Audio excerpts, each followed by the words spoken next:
நிறைய இந்த அரசியல் மாற்றத்தை நிமிர்த்தி கொண்டு வந்த அண்ணன் விஜய் அவர்கள் பெரிய சாதனையை தான் படைச்சிருக்கு. இந்த வாட்டி தமிழ்நாடு தேர்தல் வந்து ரொம்ப சுறுசுறுப்பா வெகுஜன மக்கள்கள் நிறைய உமன்ஸ் லேடிஸ் பெண்கள் தான் நிறைய பேர் ஈடுபாடு கொண்டு நிறைய பேர் ஓட்டு போட்டுக்கிறாங்க.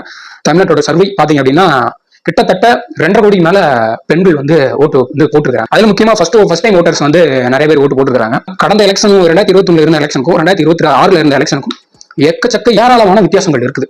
ஏன் அப்படின்னு கேட்டீங்கன்னா 2021 75% என்னமோ சம்திங் ஓட்டு வந்து போலிங் ஆயிருக்கு. இந்த வாட்டி 85% அப்படின்னு சொல்றாங்க. 85% வந்து ஓட்டு போலிங் ஆயிருக்கு. அதுலயும் கிளாம்பாக்கம் பேசினால அவ்வளவு நின்றதுனால அவ்வளவு ஓட்டு வந்து செதறிடுச்சு, வீணா போயிருச்சு. அப்படியே இருக்கும்போது அந்த தலைவர் விஜய் அவர்கள் அவரோட ஓட் பர்சன்ட்டை கண்டிப்பா இந்த வாட்டி காமிப்பாருன்னு நான் நம்புறேன். மக்கள் நம்புறாங்க. மக்கள் எல்லாரும் தலைவர் தளபதி விஜய் அவர்களுக்கு ஓட்டு போட்டுருக்காங்க. இதுல இன்னொரு முக்கியமான விஷயம் என்ன அப்படின்னு சொல்லி பாத்தீங்க அப்படின்னா, நம்ம கரூர்ல 10 ரூபா பாலாஜி ஏற்கனவே நின்று இருந்தார். கடந்த 20 வருஷமா திமுகவுக்கு அடிமையா இருந்த ஒரு ஆளை கோயம்புத்தூர்ல தூக்கிட்டு போய் நிறுத்தினாங்க. அந்த கோயம்புத்தூர்ல ஏகப்பட்ட பிரச்சனைகளை சொல்லி மக்கள் அடித்து விரட்டப்பட்டுள்ளார்கள். மக்கள் மூலியமா செந்தில் பாலாஜியை தலை காட்ட முடியல. கோயம்புத்தூர்ல நிறைய பணப்பட்டுவாடம் செய்துள்ளார்கள். 10 ரூபா பாலாஜி, நம்ம பாட்டிலுக்கு 10 ரூபா பாலாஜி அவர்கள் பண்ணோட விட அவருக்கு வந்து கரூர்ல வந்து அவருடைய ஓட்டு கூட போட முடியாத அளவுக்கு வந்து நிகழ்ந்திருக்குது. 10 நிமிஷம் ஒரு கியூல நின்று உங்களால ஓட்டு போட முடியல அப்படின்னா சத்தியமா சொல்றேன், நீங்க வேஸ்ட். ஜனநாயக கடமை, நீங்க ஜனநாயகம் ஒரு தமிழ்நாட்டுக்குள்ள இருக்கிறது வெக்கக்கேடான ஒண்ணு. Point number 1.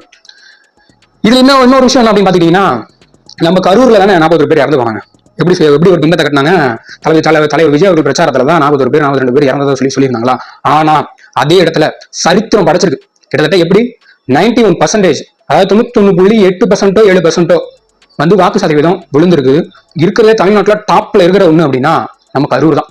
கரூர்ல ஏன் கரூர் நம்ம மென்ஷன் பண்ணி சொல்றோம் அப்படின்னா, எல்லாருமே தெரிஞ்சுக்க வேண்டிய ஒரு விஷயம், தலைவர் விஜய் அவர்கள் பிரச்சார கூட்டத்தில் அவ்வளவு ஒரு அசம்பாவிதம் ஒன்று நடந்தது. தலைவர் விஜய் அவர்கள் மேல ஒரு என்ன சொல்றது, ஒரு அஜெண்டாவை வச்சு தலைவர் விஜய் அவர்கள் மேல எந்த அளவுக்கு பழி சுமத்தணும் அந்த அளவுக்கு பழி சுமத்திட்டு வந்தாங்க. எனக்கு தெரிஞ்சு செந்தில் பாலாஜி இந்த எக்ஸ் கவர்மெண்ட் அவங்களாலதான் இந்த பிரச்சனை நடந்திருக்கு. எனக்கு நல்லாவே தெரியுது. 91% கரூர்ல ஓட்டு விழுந்திருக்குது. ரிசல்ட்ல வரும்போது நம்ம பார்ப்போம்.